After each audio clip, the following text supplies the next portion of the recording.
task that you gave her. So our research focus is our research question is more like how can we improve these perceived confidence in IVA interactions. So what I wanted to say is we're not talking about the technical achievement like improving security or the actual the technical change like the change to the environment, but it's more like the perception of your perception of intelligent virtual agent while you're interacting with it. A few days ago, I found this article which seems interesting. So the article mentioned about, the title was Alexa, Should We Trust You? So it basically explained about we're going to encounter these different types of IVA systems in near future, for our daily lives. So you're going to interact with different IVA systems. And then in that situation, how much you can actually rely on that system, even if you cannot see whether the system actually performing the task. So we prepared the experiment to investigate the effect of IVA's visual embodiment, which is the augmented reality virtual character, and then also the effect of IVA's physical interactivity through the IoT devices. So basically you can ask the virtual agent, augmented reality virtual agent, to control your physical environment, then she's gonna work on that through IoT devices. So the experimental design is we prepared the within subject design with 15 participants, and then we had 3 different conditions, IVA conditions. So first one is speech-only condition, of course, without visual body. So basically it's a interaction that you can experience with existing Amazon Alexa or Apple Siri kind of devices. And another condition is we include gesture using the augmented reality virtual human.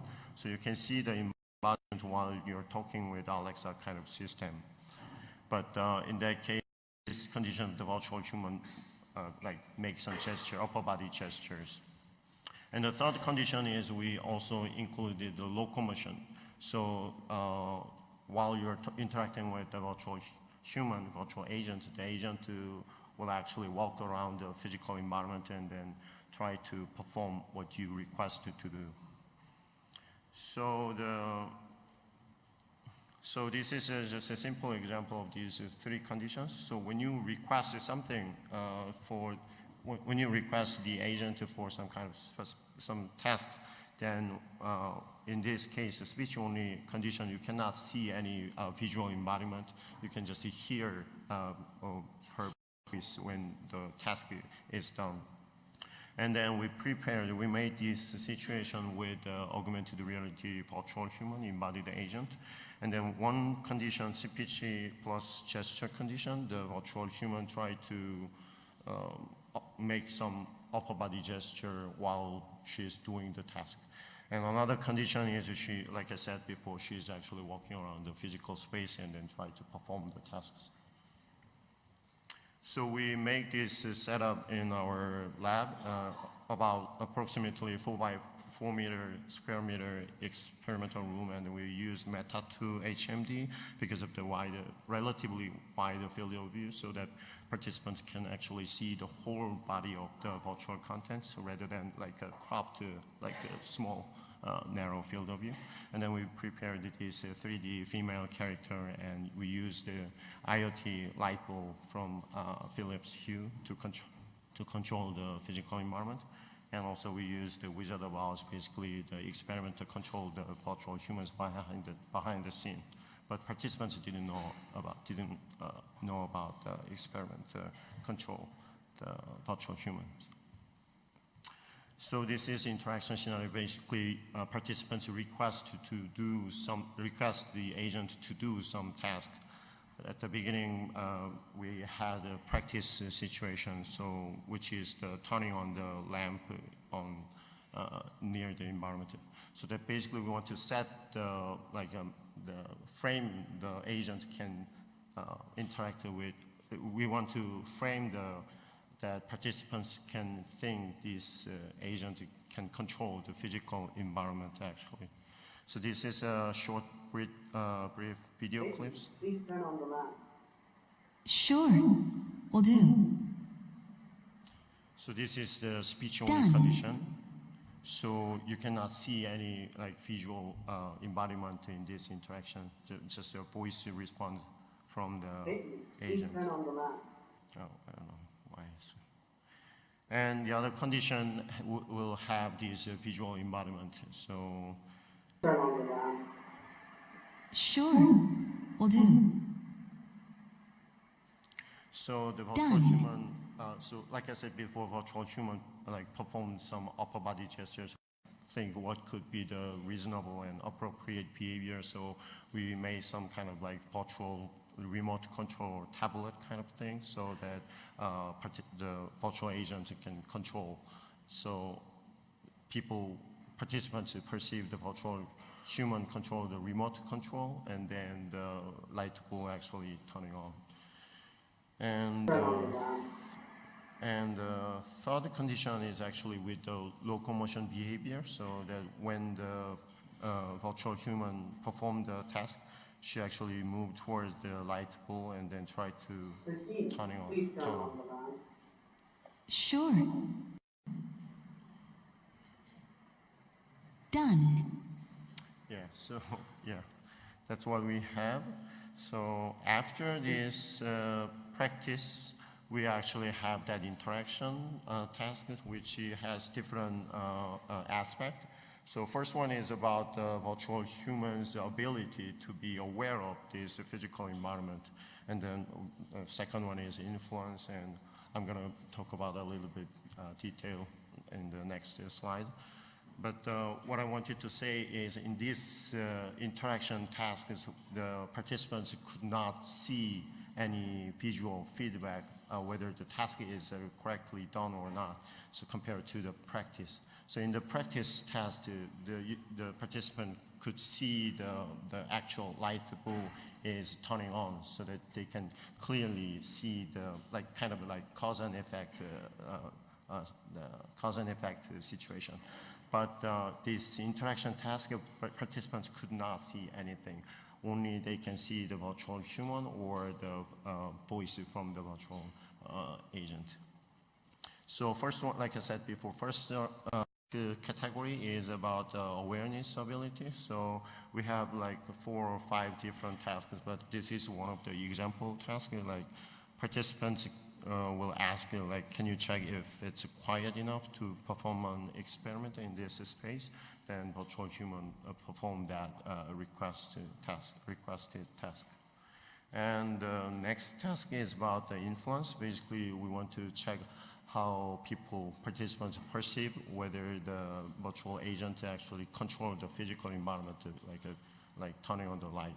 So the example task could be like, please close the main door at lab entrance, and then, yeah.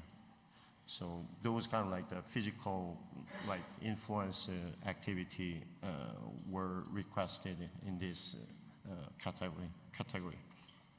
And third aspect is about personal data sharing. So in this case, participants didn't initiate the conversation, but rather than the initiation from the participants, agents actually asked first, like, would you tell me your medical information or like the ethnic information, kind of like personal information. So we wanted to check whether participants actually are willing to share these kind of personal information. And the last one is about privacy from the agents, not just your own private data. So basically, the participants said, I would like to have some time alone, so leave me alone, please. Then in that case, how participants perceive in these different virtual human conditions. So this is the example of this privacy task. So let me just show you. The first clip is about speech-only condition. I would like to have some time alone, but you please give me some privacy? Sure, no problem. Just shout my name when you need me. Yeah, so these days a lot of people kind of concerned about this security or the surveillance cameras things. So we wanted to check how people perceive these leave me alone task, how they can actually think the agent left the room.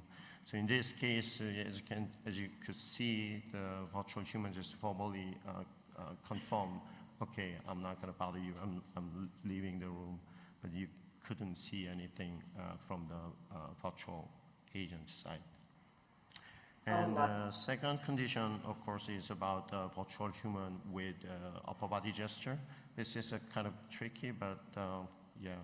So we want to make the virtual human kind of ignore the participants. So normally people kind of try to close their eyes or close their ears when try to be ignoring some other people. So we put I would this like kind to have some of gesture. time. Could you please give me some privacy? Sure, no problem. Just shout my name when you need me. Yeah, so basically the virtual human close their eyes and then try to use some kind of headset to ignore the participants. And the third condition is actually the virtual human is walking around with I would like to locomotion. have some time alone. Could you please give me some privacy? Sure, no problem. Just shout my name when you need me. Okay. So yeah, this is the last condition with locomotion behavior. So we measured many different self-reported responses from this experiment and in 7-point Likert scale. And after each task like this, these kind of like 4 different tasks, we measured how participants are actually confident in this interaction with the virtual agent. So in terms of these different categories, like how are you confident in the agent ability to be aware of this physical environment or influence the physical environment, or did you actually feel like how you confident the virtual agent actually left from the room or some, yeah. And then after the experiments, we measured the trust in technology from McKnight questionnaire. Basically, it's about the system reliability or helpfulness, and then we measured social presence from Lombard questionnaire. And the result is quite interesting. So first, in terms of the confident task, we see the statistically significant difference in this locomotion behavior. So throughout all these tasks, awareness, and influence and privacy. So which means participants actually feel more confident when the virtual human appeared and also has locomotion behaviors. And also this trend continued in this trust in technology. So people actually feel more reliability and people think it's more helpful when interacting with embodied agent with locomotion behaviors. And of course, we measured the social presence. In this case, visual embodiment actually improved social presence. Which is kind of like obvious, so you can see something, so you can actually feel you're actually with the virtual agent in that same room. And also, interesting part is when we include that locomotion behavior, the social presence actually becomes more higher than only upper body gesture. So this is a quick summary of this experiment. So we found the improved social presence by human-like visual embodiment. And also we found the improved trust or confidence by appropriate locomotion behavior of embodiment agent. embodied agent. Yeah. So our take-home message is quite simple. So first one is seeing is believing. So when you see something, you can actually feel you're actually with that virtual agent rather than you just hear the voice, which is kind of obvious. But we would like to say these actions speak loud words, because when you see the virtual agent actually perform the behavior with the locomotion behavior, then you can actually see the virtual human is performing the task that you request, and then you can feel more confident and trust in that system. And also, last ability is out of sight and out of mind. So this one is not about a couple, like long distance couple breaking up, but this is like when we talk about the privacy from the agent, even if the system is still in the space, but this is about your perception. So when you don't see, and then, or when you see the virtual agent moving away from the room, you can actually feel more confident and then comfortable without the virtual agent. So that's all. So thanks a lot, and yeah.